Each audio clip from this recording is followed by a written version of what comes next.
नमस्कार मित्रांनो, विनोदोघातली तुटे या मालिकेच्या आजच्या येणाऱ्या एपिसोडमध्ये आपल्याला खूप छान ट्विस्ट पाहायला मिळतोय.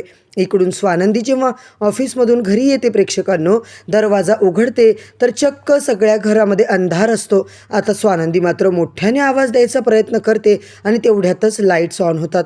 समर मात्र खाली येतो. एकदम वेगळ्या कॅज्युअल अशा लुकमध्ये समर आता बसतो आणि जेव्हा घर सजवलेलं आहे हे सगळं बघून स्वानंदीला इतकं छान वाटतं ना, तिला खूप आनंद होतो. समर स्वानंदीचा हात पकडतो, तिला रूममध्ये घेऊन येतो आणि स्वानंदी विचारते, राजवाडे काय चाललंय? समर म्हणतो, स्वानंदी तुमच्यासाठी आज स्पेशल डिनरची डेट आहे. समरने स्वानंदीला इतका सुंदर ड्रेस आणलेला असतो आणि तो मात्र म्हणतो, हा ड्रेस घाला, छान तयार व्हा आणि माझ्यासोबत चला, तुमच्यासाठी खूप सुंदर सरप्राईज आहे. स्वानंदीने प्रेक्षकांनो समरने दिलेला आता ड्रेस घातलाय आणि ज्या वेळेला समरने स्वतःच्या हाताने तिच्यासाठी आता किचनमध्ये जाऊन सगळा स्वयंपाक बनवलेला असतो, स्वानंदी खाली येते. समर मात्र तिच्याकडे पाहतच राहतो. खरंच स्वानंदी इतकी सुंदर दिसत असते ना, समर लिटरली आता तिच्यामध्ये हरवून जातो. स्वानंदी समर यांची डेट आता खरंच प्रेक्षकांनो, ही मल्लिका काय करणार आहे? ही त्यांची डेट फिसकवणार आहे का? मल्लिका अंशुमन या सगळ्यामध्ये कसा आता मिठाचा खडा टाकणार हे पाहणं मात्र रंजकदार ठरणार आहे. तर मंडळी, आजचा भाग खूप इंटरेस्टिंग दाखवला आहे, शेवटपर्यंत नक्की बघा. चॅनलवरती नवीन असाल तर चॅनलला सबस्क्राईब करा, व्हिडिओला लाईक करा. इकडे आपण पाहतोय मल्लिकाच्या मनामध्ये भयंकर वादळ उठलेलं असतं आणि इकडे मात्र समर स्वानंदीसाठी इतका छान प्लॅन करतोय, तेव्हा निकिता मात्र त्याला या सुंदर सुंदर आयडिया देते. फक्त आयडिया नाही, ती घरी पण येते. सगळं आता आजीला सांगून सगळी छान तयारी पण करून घेते.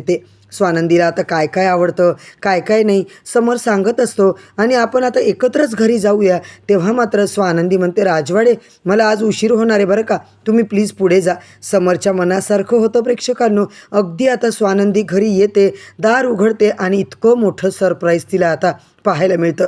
बेडरूममध्ये जाऊन इतकी छान डेकोरेशन, आता तिच्या चेहऱ्यावरचं गोड स्माईल बघून समर मात्र तिच्यामध्ये खरंच हरखून जातो. त्याचं भान हरपलेलं असतं. इकडे आता दोघंही मस्त डान्स करायला लागतात. आजी कौतुकाने बघत असते. गाण्याचा आवाज ऐकून मात्र मित्रांनो मल्लिका, अंशुमन, सुश इकडे मात्र पळत येतात. मल्लिका म्हणते, आपल्या घरात गाणं? सुश म्हणते, किती छान गाणं लागलंय ना मॉम. अंशू म्हणतो, हो, पण हे गाणं लावलं कुणी? कारण आत्तापर्यंत राजवाड्याच्या घरात मी कधीच गाणे ऐकले नाही आहेत. हे तिघंही येतात आणि बघतात तर काय प्रेक्षकांनो, समर स्वानंदी डान्स करत असतात. ते बघून मल्लिकाला इतका मोठा शॉक लागतो ना, तिच्या पायाखालची जमीनच सरकते आणि ती विचार करते, समर आणि इतका रोमॅन्टिक, मी त्याला असं कधी बघितलेलंच नाही आहे. सुश म्हणते, हाऊ स्वीट, जीजू किती रोमॅन्टिक आहात ना, आय लव्ह यू जीजू. आणि माझ्या ताईसाठी किती सुंदर तुम्ही गाणं लावलं, आय लव्ह यू ताई, ब्युटिफुल दिसते माझी ताई आणि जीजू. असं मात्र सुष्मिता म्हणते, मेड फॉर इच अदर आहेत माझी ताई जीजू, I love you both of you guys. तेव्हा अंशुमन म्हणतो, अगं मूर्ख आहेस का तू, माझ्यासाठी तू असं कधी केलंयस का अंशुमन? सुष्मिता, शांत बस. स्वानंदीसाठी सरप्राईज असतं, पण मल्लिकासाठी मात्र प्रेक्षकांनो समरने दिलेला खूप मोठा शॉक. मल्लिकाला वाटतं, माझ्या पोरीला घराच्या बाहेर काढलं आणि आता हे दोघं एवढे रोमॅन्टिक डेट करतायत. जेव्हा मात्र प्रेक्षकांनो आप्पीला घरातून काढलं आणि हे थेरा आता यांना सुचतायत का, आता मात्र मी यांचा आनंद बघू शकत नाही. इकडे सरपुतारांच्या घरात मात्र प्रेक्षकांनो मंदाबाईचा जोरजोरात किंचाळायचा आवाज. आज जेवायला मिळेल की नाही, मला देणार की नाही मला कोणी खायला? बाबा म्हणतात, अगं हा प्रश्न आम्ही तुला विचारायला पाहिजे ना मंदा, तू तर काही केलेलं नाही आहे आणि तू तर काही आम्हाला देतच नाही आहेत. अहो, तुम्हाला काय डोळ्यात काही गेलं का तुमच्या? तुम्हाला दिसत नाही का माझा पाय दुखतोय? अधिरा म्हणते, आई तुमचा ना अजिबात पाय वगैरे काही दुखत नाही आहे, काय नौटंकी करताय तुम्ही, सगळ्यांना माहिती आहे. मंदाकिनी म्हणते, अच्छा म्हणजे मी नाटक करते का? बाबा म्हणतात, हो, त्यात काय एवढं विचारायचं, तू नाटकच करतेस. आम्हाला सगळ्याला माहिती आहे की तुझा पाय वगैरे अजिबात लचकलेला नाही आहे, तू फक्त अधिराला दोष देण्यासाठी, तिला त्रास देण्यासाठी हे सगळं नाटक करते. मंदाकिनी म्हणते, हां केलं मग नाटक, काय करणार आहात? किती कामं करायची मी? माझ्या घरात सून आली, मीच करायची का तरी पण कामं? आज मी स्वयंपाकघरात जाणारच नाही. अधिरा म्हणते, आई ठीक आहे, काहीच प्रॉब्लेम नाही, रोज बाबा आणि मी डिनरला जातो आहे ना, आता रोजच जाणार लंचला सुद्धा. मंदाकिनी म्हणते, मग माझं काय, मी काय खायचं? अधिरा म्हणते, ते तुम्ही तुमचं बघा, दॅट्स युअर प्रॉब्लेम, तुम्हाला काय खायचं काय नाही खायचं तुम्ही तुमचं बघा ना. कारण तुम्हाला बाहेरचं जेवण आवडत नाही, कारण ते चांगलं नसतं ना, त्यामध्ये काही काही टाकलेलं असतं. शिवाय तुम्ही कंजूस, तुम्हाला पैसेसुद्धा खर्च करायचे नाही. मग तुम्ही स्वतःसाठी काहीतरी करा आणि खा. बाबा म्हणतात, हो आदिरा एकदम बरोबर बोलते. आणि इकडे आदिरा मला वेगळ्या वेगळ्या हॉटेलला नेते, मला तर खूप आवडतं बाबा. मंदाकिनीची प्रेक्षकांनो अशी काही मस्ती उतरवली आहे ना आदिराने, की तुम्ही नेहमी असंच करता माझ्यासोबत. रोहन मात्र म्हणतो, आई तुझा पाय दुखतोय ना, मग तू कशी येणार हॉटेलमध्ये? तू स्वतःचं स्वतः काहीतरी करून घे. एक काम कर, तू खिचडी कर आणि खिचडी खात बस आणि छान आराम कर. इकडे मात्र राजवाड्यांच्या घरी प्रेक्षकांनो समर स्वानंदीचा चक्क हातामध्ये हात घेतो. स्वानंदी, खरंच तुम्ही माझ्या आयुष्यात आलात आणि माझं आयुष्य मात्र बदलून गेलं. माझ्या आयुष्यामध्ये खऱ्या अर्थानं आता आनंद झाला आहे. स्वानंदी म्हणते, काय राजवाडे, आज काय स्पेशल आहे का? आणि बरं का, माझी तारीफ केल्याबद्दल थँक्यू राजवाडे. मी जे काही करते ते सगळं मी माझ्या लोकांसाठी करते ना, त्याच्यात मला आनंद मिळतो. आजी मात्र बेडरूममध्ये असतात आणि खूप आता इकडे प्रेक्षकांनो या दोघांचं छान आता रोमॅन्टिक सेशन चालू असतं. आजीला खूप आनंद होतात. आजी म्हणते, देवा माझ्या पिंट्या आणि नंदूला असं सुखात राहू दे. लवकरच आता माझ्या घरामध्ये मला एक नातू पंतू दे रे बाबा. निकिता आणि तिचा फोन चालू होतो. निक्की म्हणते, काय गं, भेटले की नाही तुझी नवरी नवरदेव? समरने स्वानंदीला सरप्राईज दिलंय की नाही? आजी म्हणते, निकी जसं आपण ठरवलं अगदी तसंच झालंय बघ, तसंच घडतंय. दोघे हातात हात काय घेत आहेत, डान्स काय करतायत. निकिता मात्र हसायलाच लागते. काय समर खूप घाणेरडा डान्स करतो आजी, त्याला अजिबात डान्स येत नाही, एक नंबरचा मूर्ख येतो डान्सच्या बाबतीमध्ये.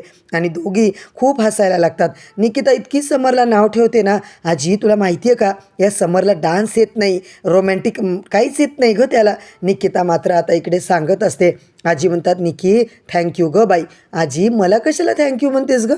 आता या दोघींचं मस्त बोलणं चालू असतं आणि मल्लिका मात्र तन तन करत आता इकडे येत असते. अंशुमन म्हणतो, मॉम बघितलंस काय नाटकं चालली आहेस तू आता, म्हातारपणी यांचं रोमॅन्स चाललं आहे. इकडे मात्र आम्हाला समरदादा इतकं काही काही सांगत असतो आणि स्वतः काय करतोय, स्वतः तर मूर्खासारखा वागतोय ना. मल्लिका म्हणते, ए बघ अंशुमन, जोपर्यंत या सगळ्यामध्ये स्वानंदी इकडे आहे ना, ती काही इथून जात नाही ना, तोपर्यंत आपलं काही खरं नाही. आता ती स्वानंदी ना माझ्या डोक्यात चालली आहे बघ. मला इतका संताप येतोय ना त्या स्वानंदीचा, असं वाटतं आणि तिच्या कानाखाली द्यावं, असं थोबाडीत द्यायची इच्छा होते आणि तिचा सगळा पचका करावा. अंशुमन म्हणतो, कसं करणार मॉम, सांग ना तू काहीतरी. मॉम, आपण आता जर काही केलं, समरदादाला जर कळलं ना, यानंतर तो आपल्याला सरळ घराच्याच बाहेर काढणार आहे. मल्लिका म्हणते, तेच ना रे, समोरमुळे मला काहीच करता येत नाही आहे आणि त्यांचा फायदा घेते ती स्वानंदी भिकारी कुठली. बघितलं ना माझ्या आप्पीला कसं घराच्या बाहेर हाकललं, किती अपमान केला रे तिचा. एवढूशा फ्लॅटमध्ये माझ्या आप्पीला राहावं लागतंय, घरातले सगळे कामं करावे लागत आहेत आणि स्वानंदी इकडे मस्त राजवाड्यांच्या महालामध्ये मजा मारत फिरते.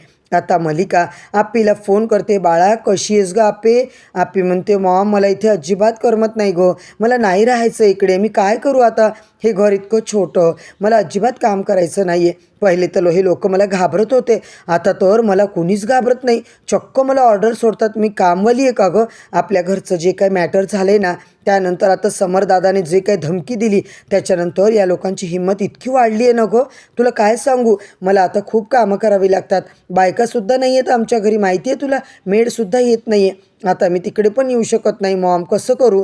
मल्लिका म्हणते, आप्पे तू काळजी करू नको, थोडे दिवस आता सहन कर, मी सगळं आता इकडे समरसोबत बोलते आणि इकडे तुझं सेटिंग लावून देते. मॉम तू काही म्हण, पण मला नाही वाटत की समरदादा तुझं काही ऐकेल म्हणून. आता मात्र तिकडे काय चाललं आहे, मल्लिका आता सांगत असते. इकडं तर रोमॅन्टिक डेट चालली आहे बाई, कॅन्डल लाईट डिनर चालली आहे आणि इकडे मात्र स्वानंदीने मस्त ड्रेसही घातला आहे वेस्टर्न. समरने तिला चक्क सरप्राईज दिले आणि आपल्या घरी त्यांचं मस्त आता पार्टी वगैरे चालू आहे. अगं आता समरला एवढं आनंदात बघून मला तर खूप त्रास होतोय बघ आप्पे. आप्पी म्हणते, काय दादाने माझ्या संसारात आग लावली आणि स्वतः इतका आनंदात कसा राहू शकतो, स्वतः बायकोचा लाड करतोय आणि माझ्या इकडे घरामध्ये सगळी आग लावून दिली.